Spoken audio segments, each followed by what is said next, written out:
नमस्कार, राम राम, जय राजस्थान। आप पढ़ रहे हैं प्रश्नावली 5.2 जिसमें समांतर श्रेणी के बारे में। और इका महीनों आप 6% 6 लेयर 8 तक काल पढ़ लिया जो पिछले वीडियो में देख लियो। और ये वीडियो की लिंक देने कमेंट बॉक्स में पिन मिल जाए। और आज पेड़ आपका प्रश्न संख्या 9। ठीक है, प्रश्न संख्या 9 की कह है।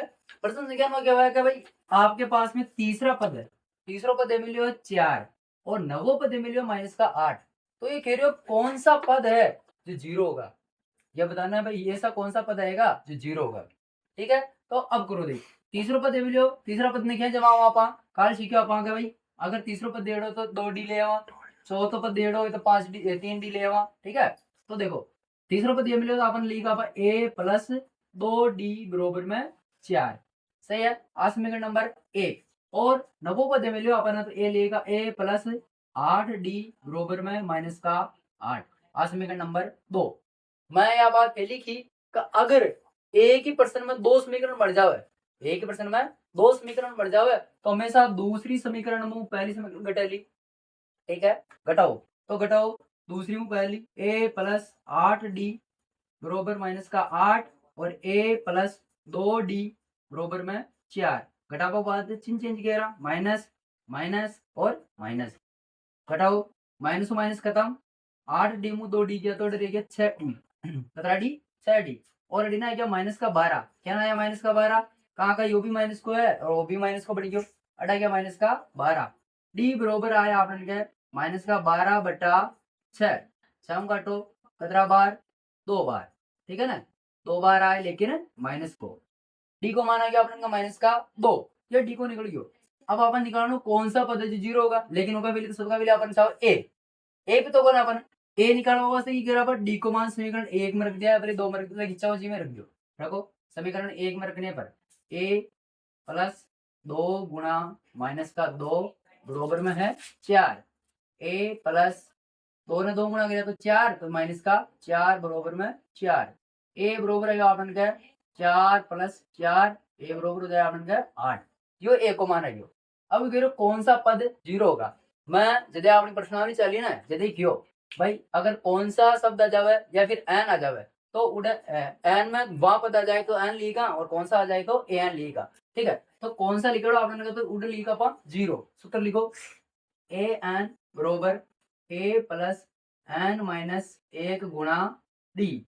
ठीक है, ए एन को तो आपने जीरो, तो जीरो बरोबर ए को तो 8 प्लस एन को तो कौन है -1 गुणा डी है आपने -2।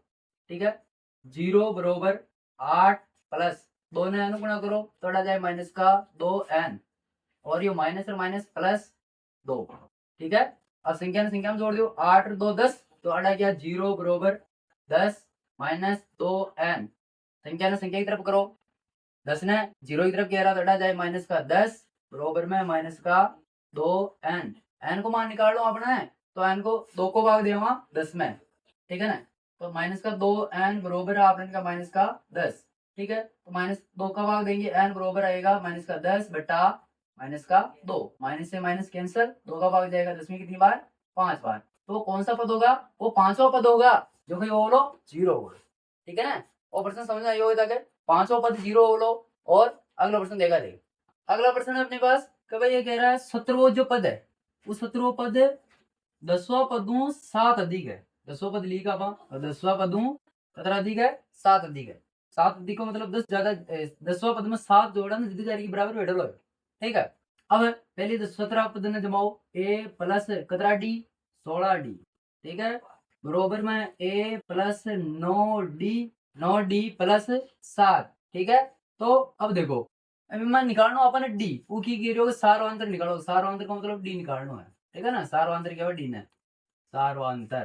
ठीक है, तो अब निकालना देखो, पहले तो अपन ए ने ए की तरफ करा, a - a plus 16d -9d बरोबर में रहेगा उनका 7। सही है ना, जैसे हम की तरफ कर दिया एक कैंसिल, 16d में 9d गया तो 7d, 7d बरोबर में रहेगा अपन के 7। d बरोबर है क्या अपन का 7/7, 7 तो 7 कैंसिल, हटाएगा अपन का 1। जो अंतर आएगा आपने d कितना आयो 1।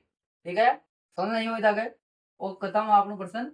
और ई प्रश्न में अगर कोई डाउट हो तो ते प्रश्न कमेंट में पूछ लीजियो। अगला प्रश्न करावा। अगला प्रश्न अब 11 न करा, जो इंपोर्टेंट है वे कर लिया मैं एक बार, ठीक है। तो आपन का 13 और 14 बहुत इंपोर्टेंट प्रश्न है, उन्हें देख लिया मैं एक बार के लिए, ठीक है। 13 प्रश्न है आपन का, प्रश्न संख्या 13 वो कह रहे हो कि 3 अंकों वाली कितनी संख्या है 7 से विभाज्य। 3 अंकों वाली, कितने अंकों वाली चाहिए? 3 अंकों वाली। अब 3 अंकों की संख्या शुरुआत खड़ो हो है, शुरुआत हो 100 खड़ो हो 100 और खत्म घटा को है, खत्म हो या 999 में, ठीक है। खत्म घटा को है 999 में, शुरुआत हो रही है 100 लेकिन भाग आपको जाना चाहे 7 को। तो पहली संख्या किसी है, पहली संख्या अपन